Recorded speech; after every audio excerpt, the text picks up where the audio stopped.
His phone rang again. It was Minsu. He looked at it but couldn't bring himself to answer. He had promised her that he would protect her, but now he didn't know if he could. That night, as Minsu lay fast asleep, her phone rang. She woke up and quickly answered, relief washing over her when she heard Sunjin's voice. She had been waiting all day to talk to him. He sounded drunk, his words slurred as he told her to come to the parking lot. Without hesitation, she rushed out. When she arrived, she found Sunjin standing beside his car, his eyes red from alcohol. She hurried to him, concerned, and asked what was going on. Without a word, he pulled her close and looked into her eyes, his touch gentle as he caressed her face. Confused, Minsu asked if he was okay and if he had been drinking. Sunjin pulled her even closer and kissed her.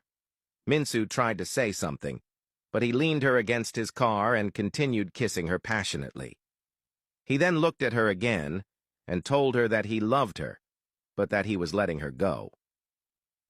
Minsu, stunned, asked what was happening, mentioning the statement from his company. Sunjin told her that being with him would only ruin her reputation and that he had to let her go to protect her. Minsu held his hand tightly and told him she didn't want to let him go, that whatever happened, they could face it together. Sunjin shook his head and told her that his father knew she was his weakness and would do anything to get to him, even if it meant destroying her.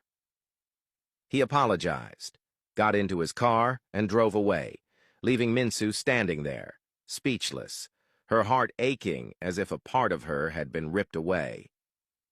Minsu went back to her room and lay in bed, looking at her phone, contemplating calling Sunjin but unable to bring herself to do so.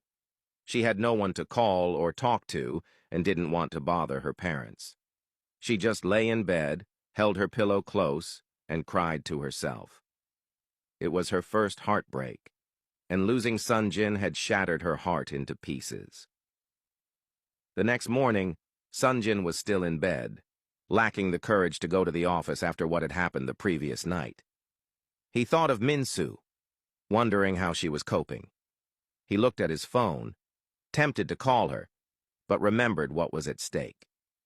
He put his phone back down and went back to sleep. The next day, Minsu had to wake up early, knowing that despite her heartbreak, life had to go on, and that meant going to work. She tried her best not to let thoughts of Sunjin consume her, but it was a losing battle. She missed him so much and wanted to see and talk to him. However, she held herself together and did her best to stay focused. She went to her part-time job at the preschool for her morning shift, but upon arrival, she was called to the principal's office, where she was told they had to dismiss her due to the news circulating about her. They explained that they didn't want to ruin the organization's reputation. Minsu understood and left, only to receive the same news at her cafe part-time job. Sitting alone in the park, she wondered how everything had crumbled so quickly, how people were so quick to believe lies about her. Her phone rang. It was her parents. Her father, deeply concerned about the things he had seen circulating on the internet, asked if she was okay. With tears in her eyes, Minsu smiled and reassured them that it was all a misunderstanding and that her name would be cleared. She felt terrible for lying, but it was the only way to keep them from worrying.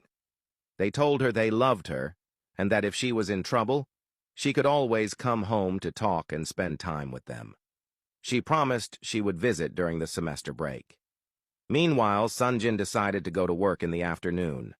He walked into Tech Bloom wearing sunglasses to hide his swollen eyes from all the crying. As he entered the reception area, he ran into his father, who immediately questioned why he was late for work. Sunjin replied that he hadn't been feeling well that morning. His father, pleased with him for ending things with Minsu, applauded him and told him he was finally back to his senses. Sunjin looked at him, but said nothing. He only thought about how much he despised him. As they stood there, Minsu passed by. Sunjin's heart skipped a beat as he watched her walk past him. He instinctively tried to go after her, but his father grabbed his shoulder and warned him not to even think about it, informing him that he had instructed the legal officer to contact Minsu so she could come and collect her belongings. Sunjin looked at his father, and with bitterness in his voice, told him not to worry, as his life was his to control anyway. He said this as he walked away. As Sunjin sat in his office, lost in thought about Minsu, he overheard his assistant at the door, telling someone that he was not allowed to see her. Realizing it was Minsu, he immediately jumped up from his seat and rushed to the door.